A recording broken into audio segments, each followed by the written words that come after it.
Hello and welcome to another Super Board commentary. I know that we're not in the game yet, but that's because I want to explain to you why Dota 2 is amazing with their spectator mode. It's much more refined than any other one I've ever used, and I love it. This is amazing. You can type in a hero, and it's like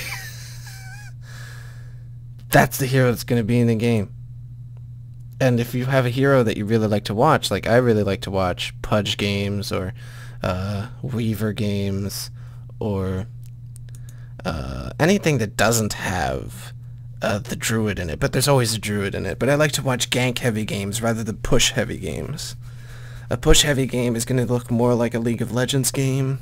A gank-heavy game is going to look more like a Dota game. Ah, yes, the Templar Assassin. Alright, so the enemy team is all in. They have a Zeus, who has a global ultimate that hits everybody.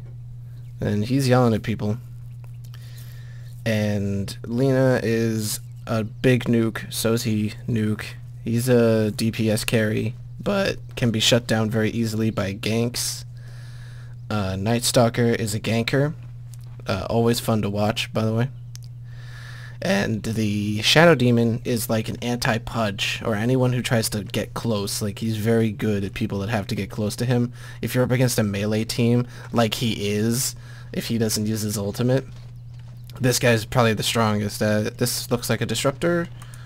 Yep, Disruptor's coming in. Disruptor is very, very good at disrupting the enemy. Good support.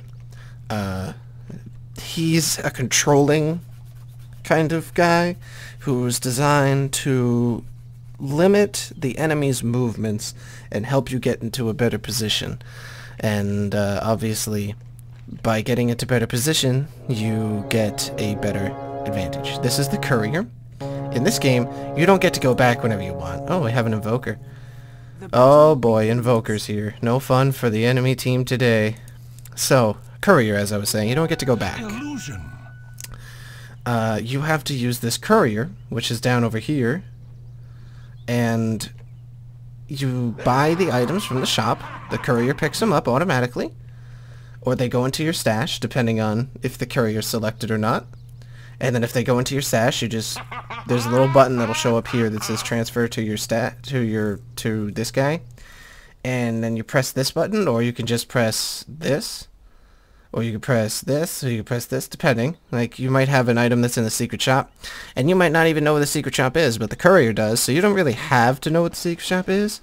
But this is the secret shop over here. There's also another one over here. This guy. And that's where you can buy items that are not available in the normal shop. Already, we have a big 4-man gank in mid lane. There was very little that Dreamy You could have done. That's a shame. And he's dead. Nothing like giving up first blood. Oh yeah. Some side blades and a refraction. Lots of very, very strong ganking possibilities on both sides. I'm surprised that Invoker didn't go mid. But I guess it's because Night Stalker's mid. Actually, no, I don't think that's why. I think it's just because Invoker didn't feel like going mid. But anyway, you get the stuff from the Courier and shit, and then the Courier brings it to you, and then you build. The secret. There's also side shops. Now that I think about it, that also have items that you can't buy in the normal shop. Wow! Right when I go over here, I catch another kill. Looks like he was trying to buy. And they were like, not today, potato, and they killed him. So he died. This is the side shop. Side shop has a slightly different selection. You should always try to memorize what's in here. Just remember what's here. And you can complete lots of different items in this, like your mana boots if you're playing Scorpion King, or an Earthshaker, or someone who needs mana boots, or your phase boots if you're going to be like a Darkseer, or someone who really benefits from having that extra speed, or the Helm of the Dominator if you're going to be getting a Vlad's for whatever reason. Like, you may have a lot of secondary creeps. There might be a surrender in this game. This Night Stalker is going to be fed. Oh boy, I might just watch it from his perspective. He's doing amazingly right now. But they're going to be going back down to their lane. This is like the great wandering team of doom. All right, so Sniper was going to go buy something, but now he's using his phase boots to get away. That's what that little line behind him is. Phase boots allow you to move through things, and you get extra speed. They're great for ganking, and they're great for escaping. They're kind of like a ghost that you have... Well, if you play League of Legends, it's like the Ghost Summoner spell, but it's an item, and it doesn't last as long as Ghost does, but it does basically the same thing. And it's a very strong getaway. There is a gank. Oh my god, look at all this damage. What the hell? Why would you even bother, man? That's why whenever you're mid, you need to either have an escape or just be ready for the gank, baby. Oh, Invoker's here. I don't know what he's gonna do. He only has a level 1 quads. Alright, here we go. Now he's going for Exort. Exort helps your damage. I'm guessing he went quads because he wanted Cold Snap. And that's what this is. Cold Snap is very strong, to be honest. It freezes the enemy multiple times based on how many times you attack them. It looks like Night Stalker might be looking for a gank. But no, he's just bottling runes. In this game, there are runes that appear down here in this little glowy area. And up here in this little glowy area, as you can see, they have a ward up here. Keeping an eye on that one, but the enemy team does not seem to have them warded. But didn't they? I think I saw a ward down here somewhere, but it looked like they did. But oh, here it is. This is not helping them. There we go. Nice ward. Fucking Dire is going to dominate this game. They have ward control over the various runes. They're ganking like crazy. They're already ganking mid again. Night Stalker coming in doing the damage. There's a Sunstrike there trying to defend. Oh, that one's dead. That's a dead Lina. Lina's dead. Good Sunstrike. This Invoker should have gone mid. Look at him. He's amazing. He's showing up at the last second, throwing out the damage. Very good Invoker. He was there at the right time. He was able to support his Templar Assassin and try to keep her from getting killed. The Disruptor's there. Disruptor stopped him. That could be death for him. Oh, one more hit. And that's the death. Very good. This Disruptor. You know, they might be able to turn this around. Lots of kills for the Dire, but the Radiant isn't doing bad. And now this might be a turret dive. No, it's not. Holy shit. He's dead. Oh my god, he's gonna get away. Oh, wow, nice. Barely alive, but he's gonna be able to make it. Not even a Thor ult could have killed him. Right now he's using a health salve. You also have mana potions in this game, but if you use one of these potions and then you get hit by a minion or an enemy hero, it stops working. We have Night Stalker getting killed. Both of these guys who were roaming just got caught by the other roamers on the Radiant. So... Oh wait, no, he didn't die. Disruptor died. I read it in the wrong sense. That's my bad. Man, this Night Stalker's gonna be fed. Oh boy. Night Stalker has an interesting ability. He's stronger at night, weaker during the day, and he has an ability, his ultimate, that makes the time of day night. So whenever it's dark, you can expect Night Stalker to be somewhere. He runs faster, he does more damage, he's just more effective as a hero when it's nighttime. They are definitely... I think someone's gonna die in this lane. I've got a feeling. I somehow have this odd... Oh, and it might be someone from the Dire. Oh, she's dead. Lina died, but now Night Stalker might... Oh, nice.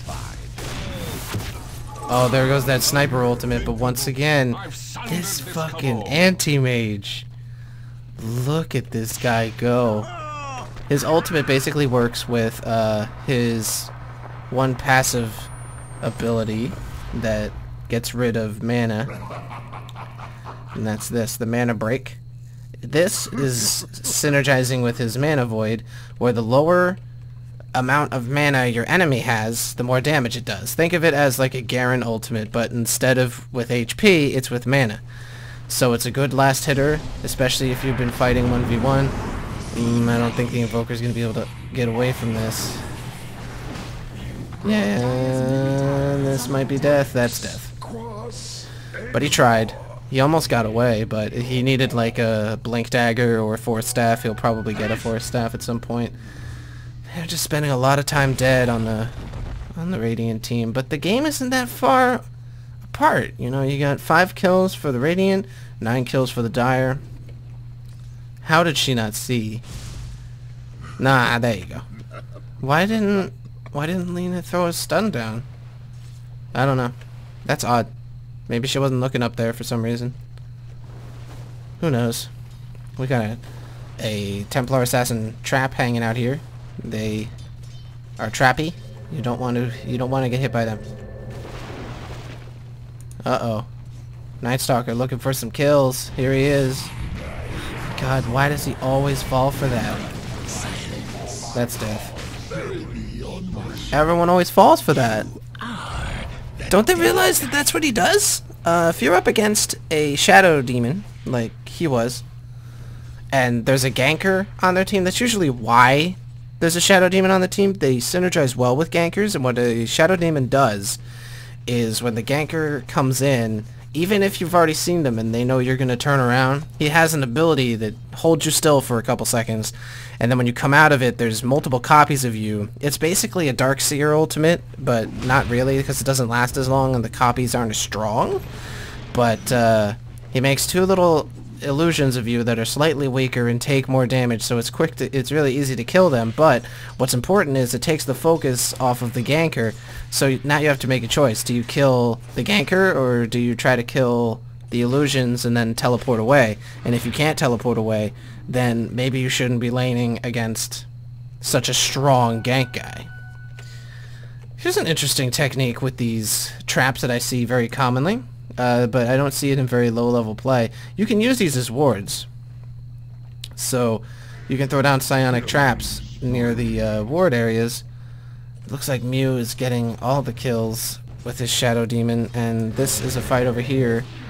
Ooh, Templar Assassin used a psionic trap to hold them still. Now she looks like she's teleporting back home. In this game, you can't just press B to go back home. In this game, it costs 135 gold every single time you want to go back home, which is why it doesn't want you to go back home. This Templar Assassin is going to have a hard time if they're not careful. The Shadow Demon is moving into position to get his copy ability off. Fortunately, the Radiant is here. Some nice kills. Templar Assassin taking out Teal. That's 2 dead on the Dire, and you can also buy back in this game, where you can respawn immediately. And that might be a dead Night Stalker, but he has tons of regen. He is a strength hero. He's difficult to kill. Oh my god, Sniper coming in. Ooh, they almost got him, but not really. That's another thing that the Shadow Demon's ability can do. It can also save your teammates. When you feel like they're going to die, you can buy them a couple seconds of time, and while the enemy's sitting there going, oh no, what, you can wallop them for a little bit, and then beat them up. You can also prevent ganks with that same ability by stopping the ganker in their tracks, and then they have those 2 illusions to take care of, and that's always fun. Another thing that these traps are good with is, you see this placement here. This is just so that she can see this guy when he's up here, because whenever you're on the high ground and the enemy's on the low ground, you're invisible to that enemy. This person is getting ganked hard. All that burst, all of that burst. There's no way you can survive that. Even fully built with a heart of Tarask, you'd have a hard time surviving that. Not sure if he was just scouting Roshan with his face for some reason, or if he was like going, hey, you want a Rosh? I'm going to assume that that's what he's saying. It's like, hey, you want a Rosh? I want a Rosh. Let's Rosh. They look like they're waiting for the enemy team to come out of the woodwork somewhere. Oh man, what a shame. Look at how close they are and look at how low their HP is. They wouldn't even have to use any mana to kill them. That's a shame. Sniper, in the meantime, destroying towers. You can deny minions in this game and deny towers. So if the minion's HP is low and you don't want the enemy to take it, you can kill it for them. And they get no experience or gold. Or anything. It's like they were never there. I like the animations on the wards, by the way. They're very cute and funny. Because they're all like, I'm a scary ward. Look at that. Look at all that burst. What a team comp. It's just all damage. But the problem with them is they can only kill you one at a time. Fortunately, they're up against a team that only goes in one at a time. Uh-oh. They're teleporting in. Templar Assassin activated her double damage rune. Here comes the initiation, maybe? Oh, Shadow Demon's gonna die. He's dead. Disruptor, and oh, big meteor. I don't think it really hit anybody, but the Sunstrike did, and the Sunstrike hurts. Sunstrike is a very strong move. It's a global move. You can put it anywhere on the map. It's great for supporting your team. And now you can see this team's flaws. All their ults are on cooldown. They have nothing to attack back with. So, what are they gonna do? He's going to try to teleport back home, and it worked. Basically, the only way to stop a teleportation scroll is to stun the enemy. Now, that's the thing, is that instead of teleporting back and being able to be interrupted with a simple auto attack, when you teleport back in this game, it's basically a teleport like the Summoner Spell teleport in League of Legends. So, the only thing that can stop you is a stun, and there are heroes in this game that do not have stuns, like Sniper, for instance. And Sniper, he has a headshot, but it's like a stun percentage chance, so he's kind of easy to get away from, depending on how much points he has invested into headshot, which he only has one, because he's going push Sniper and focusing on shrapnel. Personally, I like to level up this, and then this, and then this. All these three should be maxed before this thing. I don't even put points in this. I'd rather put it in stats, to be honest. In this game, you get up to level 25 because you also have stat points that you can put in. He has no points put into his stats, but it's a way how you can get an edge over the enemy sometimes. There's a lot of heroes that benefit from their first level instead of being into a skill, going into their stats, and then they farm. There's a whole lot of posturing going on right now, but this might be an initiation. Disruptor using his walls. Oh, taking all that damage. He's just not tanky enough. Invoker comes in, does a little bit of burst, but not enough to kill anybody. The Sniper, I guess he didn't realize that the enemy team would still be there. Shadow Demon caught in the crossfire, gets destroyed. A Zeus ultimate gets ready. The health bars of the enemy team, and there's the Invoker ultimate combined with Lina. Ugh. That's a lot of damage. Invoker's very odd, the way how he works. You basically can customize his skill set. So he can change what spells he has, so to say, on the fly. And when you're really good with him, you can go back and forth between multiple skills. He had Chaos Meteor and Sunstrike during that fight. But mid-fight, if you hit his ultimate, you got new skills, baby. And then there's a little help button with it. Here you go. Right there. Those are all of the different skills that you can have. You could see that before he had a different skill, I believe. It was Deafening Blast. At the beginning of the fight, he shot out the Deafening Blast, and then he replaced it with Meteor of the Chaos variety. But he's the kind of hero that takes a lot of time to learn. Why did... Oh, he got the kill. He got the kill. Invoker was able to make that death a trade 1-for-1. You don't want to die in this game. Disruptor died. When you die in this game, you lose gold. And the enemy gets gold. So you get behind if you die a lot. So it's not the kind of game where you could just be like, oh, whatever, I'll just die. It doesn't matter. I'll just feed and... I'll just keep farming these minions, and it's okay that I died because I have more farm than the enemy team. It's not League of Legends, folks. This game is far different. You have to be more careful, and you have to be more mindful of your enemy's positioning. Because if you die, you get behind. And if you get behind, you lose. Alright, now they're doing Roshan. Hopefully the Radiant will see them, and then they'll come in, and they'll go, we're gonna steal that. It doesn't look like they are, because they have no idea. They aren't even thinking that they are, because they see the enemy team is in the lane. They don't even realize that Night Stalker could potentially do Roshan all on his own if it was nighttime. And the Aegis of the Immortal has been dropped and picked up by the Sniper of all teammates. Why wouldn't they give it to the melee when this guy can just sit back? All he does is sit back and use his ultimate. Why the hell does he get the fucking Immortal? That's weird. I would give it to this guy. This guy with an Immortal can initiate, and no fun for the enemy. There's going to be a fight here. Lena gets caught. If she had an Aegis of the Immortal, she would respawn, which is right now. There you go. Basically, it's what Guardian's Angel used to be in League of Legends, where you die and then you come back full HP, but she doesn't have her mana regen. So remember that. You come back with no mana, so if you use up all your mana, you're not going to have any mana. Another reason why mana boots are very strong in this game is when you use your Guardian's Angel thing, you come back with no mana, you can just hit your boots, and now you can use a spell or two. Especially if you have this turned into a magic wand. You start with a magic stick, and you get a bunch of stats from your iron branches that it needs to finish it. She has a force staff. She's dangerous to both teams. She's dangerous to her own team, because if she uses it at the wrong time, she can fail initiate, or she can send someone in and fail initiate and get them killed. And she can send someone who doesn't want to initiate on the enemy team in with the force staff. So it's just as much of an offensive item as it is a defensive item. Shadow Demon made a bad decision. I mean, that's all there is to that. Shadow Demon decided, hey, you know what would be cool? If I went in and died. He died for that. That's no fun. He was a little too close. You gotta be careful. Whenever you run close, you run the risk. Oh, nice magical wand. He's not gonna make it. He thought maybe he was being tricky because I guess that the Templar Assassin started to run away, and he thought that with his last minute heal, the Templar Assassin was going to run off thinking that she got the kill, and by the time she got back there, he would teleport away.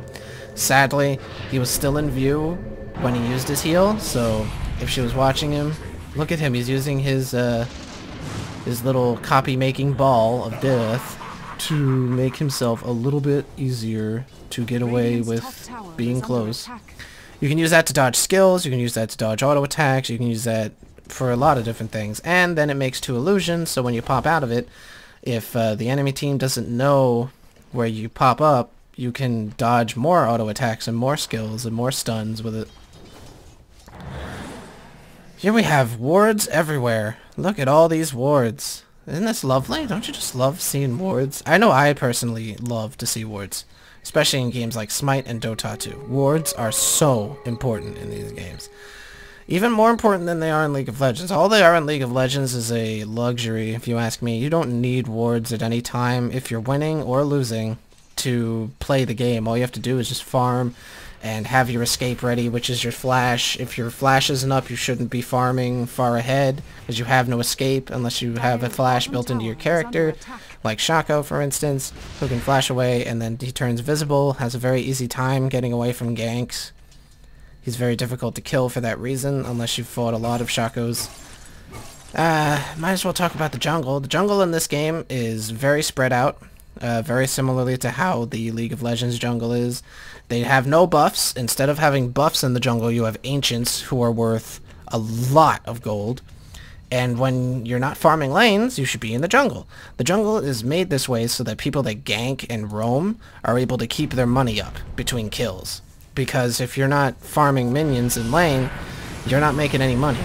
And there's the epic timing. There's nothing he could have done. He was just sitting there because he couldn't move. By the time he got out of that, the Lena red ability that comes out of the sky and hurts you a lot, that's a stun. So, bada bing. Not sure if this game has diminishing returns on stuns. I think it does, where the more you stun people, the less time they stand there stunned. So you have to be careful. Like, you don't really need like 8 seconds of stun time to kill people. Not even in League of Legends do you need that much time. So the fact that you can do that much time of stuns in League of Legends by stacking them on top of each other is ludicrous, and it shouldn't be that way. It's the same way in Smite too, where you can just stack the stuns on top of each other.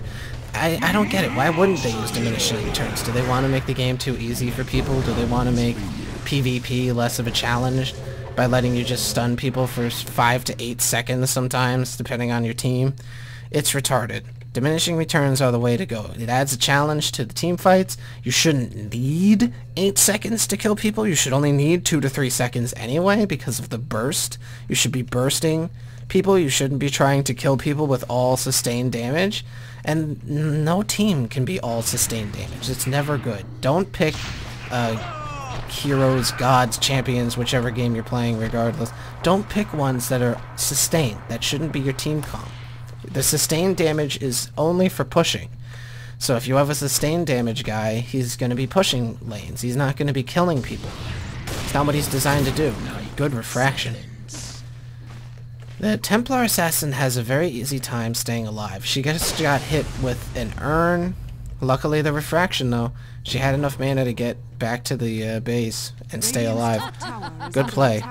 And she threw down the laugh, feeling good about herself. Is that a Mask of Madness? Yes, it is. When you see them glowing red like that, it means their Mask of Madness has been activated. It gives them ridiculous attack speed and has a small percentage of lifesteal, but the most important thing is that you do big damage. Big damage with this. Because you get all immediately 100 attack speed, and you can run around like crazy with your 30% movement speed. So it's a good getaway. But the problem is, you take 30% more damage, so you can get killed. Lena just killed Disruptor. He got caught away from his team. You can't be away from your team. And if you are with your team, you gotta be around them. You can't be in front of them, and you can't be behind them. You gotta be around your team. Oh boy. Because if you're behind or ahead of your team, especially if you're ahead of your team, you're gonna get caught. If you get caught, you die. Like that Dragon Knight was caught. Like there was nothing he could have done. He was between the team and the enemy. Night Stalker was trying to turn it into a double kill. I guess that Dragon Knight thought that Night Stalker forgot he was there. No, Night Stalker just doesn't think you're a threat. Oh, he took a tower shot. The urn is a healing item like the Tango, where if you're using it and minions hit you, it doesn't go away. But if you're hit by a turret, or if you're hit by an enemy champion dude, it takes off that healing effect. That way, if you get ganked while you're using it, you can't just sit there with passive HP healing. That's something that the people who created Dota and Dota 2 don't like. They don't like effective HP with their buyable items. So what's nice is, if you want effective HP, you have to do a Tango. And the Tango will also help you escape by helping you create a route through the trees. Like you're able to... Oh wow, she got fucking sniped to hell. You notice how she kept ceasing her movement. This sniper's attack speed makes it so that even if his headshot is level 1, it's gonna proc a lot of times because he's attacking a lot. So if he had his headshot maxed, he could probably have killed that. He could have easily killed that Dragon Knight without doing really anything. Anti-Mage getting killed by a sniper ult. There's just so much damage everywhere. With this team, oh, Invoker trying to go for a Sunstrike kill, but it really, you'd have to be like not looking at what you're doing to get hit by that at that point. In this game, instead of inhibitors, you have barracks. When the barracks are killed, super creeps will start spawning, but it has to be all the barracks, not just one group of barracks. When the barracks are killed, however, the enemy team that lost their barracks will have weaker creeps, and your creeps will be stronger than theirs, but they are not super creeps yet. In order to get super creeps, you have to kill all of the barracks, and then you get super creeps. Barracks do not respawn, by the way. So there's none of this, oh, we just have to hold out for a little bit longer and then we'll cheap out a victory. Now, that doesn't mean that you lose automatically when you lose all your barracks. You can still win with super creeps. It's just, you have to do more than defend. You have to kill the enemy and push their lane. And the reason why they don't summon super creeps immediately is to give you a chance like that. If the enemy team throws and then you push back, you aren't fighting against super creeps, you're fighting against normal creeps. So you can just push that lane right back, take their barracks. Now this lane is going to be equalized again, and then you can try to get to a different one. However, the Dire has a lot of turrets left. The Radiant, not so much. They have 3 towers. Radiant, let's take a look.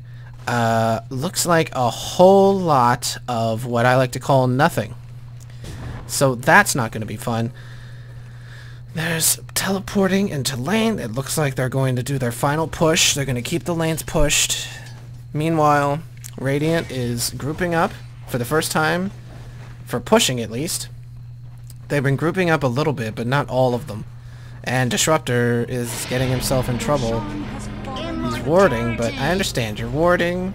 You gotta move around. You gotta take some risks. But now he knows the enemy's coming his way, and he throws down a wall, good placed wall, and now he's gonna teleport. Tank a little bit of damage from the neutral creeps, but it's worth it because he got away scot-free. They have a bunch of wards in here. There's a big problem with doing that in this game. Wards are actually worth a bit of gold if you kill them, so that's always fun. They don't seem to be very entertained by what happens. You can drop items on the ground, by the way. You just take them out of your inventory and put them on the ground. So there's a lot of things that make that very nice, like when you want the Roshan, drop the Aegis of the Immortal, but you can't pick it up because your inventory's full. You can just toss one of your useless items down, and you can have a teammate grab it, or you can have the courier grab it and then bring it back to your stash. Or if the teammate grabs it, they just have an extra slot, so then they can drop it on the ground later when your Aegis is used up, and then you can pick it back up. Look at the damage from the Radiant right now. Oh, this might be the turnaround that they need. Fortunately, they do not have super creeps spawning, but they do have weaker creeps coming out of their lane. As you can see, the red creeps are a little bit bigger, but these are not super creeps. They just stronger. They just stronger, baby. We're also a little bit closer to the action. But that's how I like it, baby. You don't want to live forever. Whole lot of nothing going on now. That's a shame. Smite games I find to be a lot more exciting than games like this. Though there's lots of fights, though there's lots of PvP in all of the MOBA games, because whether it's farming intensive or not, usually the strength is in this PvP in all of these games. But I find that Smite games are much more exciting even when nothing is going on, because there's much more of a focus on the actual PvP, because you don't even have to last hit to farm, so there isn't as much jungling going on. A lot of people are always trying to gank, which is another thing that I like about Dota 2. There's also a lot of ganking in this game. Speaking of which, those wards that Disruptor put down, they clued the Invoker in. Now the Invoker is getting tornadoed because he isn't doing anything. And now he's using a tornado, and he's throwing down his abilities. Throwing down a late meteor. It was almost funny. I didn't even expect him to waste that much time. But in mid lane, there's a fight. The Disruptor used his abilities. He got them in a good place. Like, they were all right in the center, but he didn't. Does he even know how many stuns he's up against? Why would you even try to teleport? Should have kept running. But maybe he thought that all their stuns were on cooldown. But guess whose stun is never on cooldown? This guy, and it's still only level 1. The amount of procs he's getting with it are ridiculous. He's putting all of his points into stats. He's like, fuck this game. I'm going to beat them with my flat damage. And Zeus, you should know better. You should know better. They have wards. How do you think that guy knew there were wards there? I don't know. You got to be cautious. And you have to be conscious as well of when your team is going against a team that wards. Especially when they have global abilities on the enemy team, like the Invoker's Sunstrike. Because if the enemy team is warding, even one, like this one ward right here, big effective area of sight, you can see all of that because this ward is up here. That's a very good ward spot. And it's also very difficult to kill that ward if you're a melee guy. If you're a ranged guy, I think you could shoot up there and kill it. But you have to also be able to see the ward. And all wards are invisible, like in any other game. You can't see them unless you have another ward there or something that allows you to see invisible things. The only thing that can see wards in Smite is another ward. In this game, you can buy a gem, which is a lot like an oracle. But instead of using it, it just sits in your inventory. And when you die, you either drop it. Yeah, you just drop it, and then what the enemy can do is they can pick it up and now they have a gem, or they can destroy it and nobody gets the gem. But it doesn't just go away like an oracle's potion does. It looks like they're warding everywhere. Look at these wards. This team is ridiculous. First they made the little triangle in the base, and now look at this. They're making like ward art with their extra slots in their inventories. Wow, look at how built. Oh, this damage that's going to be coming out of this Lena. Ridiculous. He's got his Heart of Tarask and an Amulet of Mortigan. A Drum of Endurance. Oh, all he needs is... he needs just one more item. A Divine Rapier. And... I don't see how they're dying, though, because the enemy team isn't quite as built. As you can see, this guy's just going straight strength stats. He's trying to get as much damage as he can with as cheap of a build as he can, because he's obviously behind in gold. He's been dying a lot. He's been ganked a lot. And he's dead. Disruptor trying to stop something from happening. I'm not even sure why he went in and did that. He must have seen something that I didn't, because I saw absolutely no reason for him to do what he did. Alright, they're gonna lose these barracks. It looks like this team wants to push all the lanes in and get super creeps and then win that way. But we'll see what happens. Once there's super creeps in, like the super creeps can literally win you the game, just like in any other game that has the ability to have super creeps, which is all of the MOBAs. Super creeps are put in there as a way to make a game end faster so that not every game takes forever. Now there's nothing. At this point you'd think, oh, well, it's really hard to kill people now because they're in base and they can just sit at the fountain. Not true. When the enemy's in your base, they are probably the most dangerous, by the way. What the hell? Oh, he got balled. No fun. No fun for that Dragon Knight. Tried to come in and do something, but oh my god, there's nothing he can do. He has no defense, so he takes full damage from everybody. He might survive that, but I'm not sure. The Templar Assassin is suddenly doing big damage. This is not good for the fucking Dire. They should have ended the game. They had 2 opportunities to end the game. They didn't end the game on either of those opportunities. Did they even realize that 2 of the enemy team are like building up? Look, she has a Divine Rapier. Now she has to stay alive though. That's the downside. But this guy, he is going Battle Fury. He's got his Battle Fury and a Manta Strike. These 2 right here? That's retarded. He could do big damage to your entire fucking team with a Battle Fury and a Manta Strike. Or a Manta Style. What the Manta Style does is it creates illusions of yourself. And as you can see, he's got 3 people attacking with the full damage. So he's basically attacking you 3 times simultaneously, and it hurts. Now the Battle Fury is basically a Tiamat from League of Legends, or a Queen's Blades, I think? No, a Golden Bow from Smite. Golden Bow from Smite. And it basically cleave. When you combine 3 people attacking with those full damage, especially with a double damage rune, with the Battle Fury's passive ability, and this mana break, you've got yourself a dangerous mofo. And he can farm like nuts.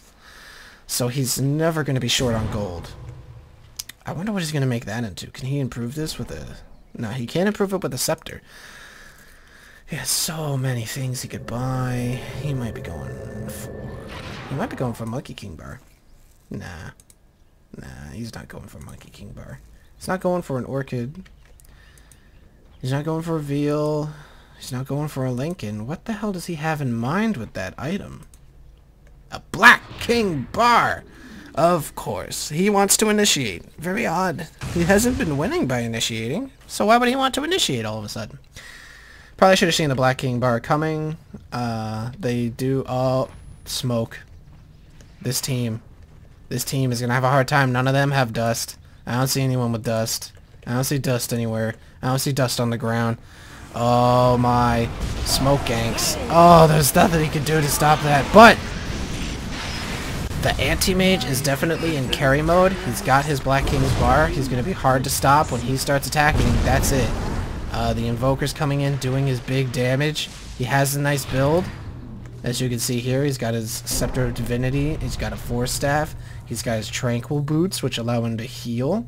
A Midas Glove, which will help him farm. And, oh boy. Oh boy. This now costs no mana, and it has 2 seconds on the cooldown. See that? He could put so much damage into a fight as of right now. This game could suddenly be all Radiant. Someone just threw down an Urn of Shadows. I think that was this guy. Oh, there's cheese. Who got the cheese? He got the cheese. Cheese in this game is basically the same thing as having an Aegis. It's just, it's an active item instead of a passive item. So, cheese will just basically take you back to full HP. It heals lots of HP, 2,500, and restores all your mana. If you have less than 1,000 mana, or exactly 1,000 mana. So, basically you come, when you press that button and hit that cheese, you have full everything immediately. But you don't have to die to do it. And if you die, I do believe it drops. I'm not sure though. The only way to get cheese is to kill this Roshan at least 3 times. After you've killed him that amount of times, you got yourself some cheese. And cheese, very powerful, especially late in the game, which is why it only appears late in the game. If you had something like cheese in the early game, you would be having no fun if you were on the opposite team. Oh my god, he got a Monkey King Bar. Double stun procs. Oh boy, because he does not want to level this. So this is basically this. Only this one gives him more damage. He's got a Yasha. He's not going to get a Sangha and Yasha because he doesn't need the Sangha. Doesn't need the HP. He's not going in. He doesn't have to get within harm's way. He's getting to a point. One more level, and he'll have to get more levels in this. And he's going to be super dangerous. Night Stalker is taking out people. He's taking names and then taking them out. He's got a Heart of Tarrasque. You really got to burst him in order to kill him because he gets lots of regen per second. He's got 12 HP per second. That's big in this game. As you can see, it kept him alive. He has a lot of effective HP. It's just that simple. They're still trying to fight here. Oh, I don't know. Doesn't... yep, they do want to take this lane. They have a split push going on at the same time. There's nothing that the Radiant can do to stop it. Oh, he got killed. But wait, he had the H's. So that's why he was going in really carelessly. Look at all the damage that Anti-Mage does to your mana. Ooh, he almost made it so that Sniper couldn't use his ult. That is something that the Anti-Mage can do while you're trying to channel ultimates. He can just take away all your mana and then you can't use it. Because you're out of mana. Uh-oh. He's going in, he's like, fuck the police, I got this. Oh god, look at this. When you have a Heart of Tarrasque, you can do this, like, all day. So much damage, and he got the Divine Rapier because somebody died. Someone died. Wow, even this guy can tank that turret. Look at that. When you have their squishiest guy tanking your turret, the inner turret, you got a problem. Oh, he might die. Yeah. He would have died if Dragon Knight had more damage. Well, it wasn't a quick game, but 52-39, a decisive game. Oh my god. Here's all the KDRs. And someone got a nice quiver for their clanks that they weren't playing in this game. So who carried? That's a good question. Sniper had lots of kills because of he always got the last hit, basically. But he was always involved in all the kills. So he was very useful. Though he was stealing a lot of his kills through his ultimate. Without it, they wouldn't have gotten all the kills that they had. Night Stalker doing lots of damage all game, as he should be. Because Night Stalker is supposed to be the leading damage causer of the game. He had a Heaven's Halberd. That is no fun. It disarms the target. Basically, it makes you unable to hit him because you don't have any attack damage at all. The Armlet of Morrigan is an active item that gives you lots of damage, lots of attack speed, and lots of strength while it's active. But instead of like the Mask of Madness giving you more damage taking, this thing drains your HP. So technically you're taking more damage, but not nearly as much as what this thing is going to be doing to you. He had a Heart of Tarask. That basically eliminates this, if you ask me. So we could just keep that on all day while he has this item.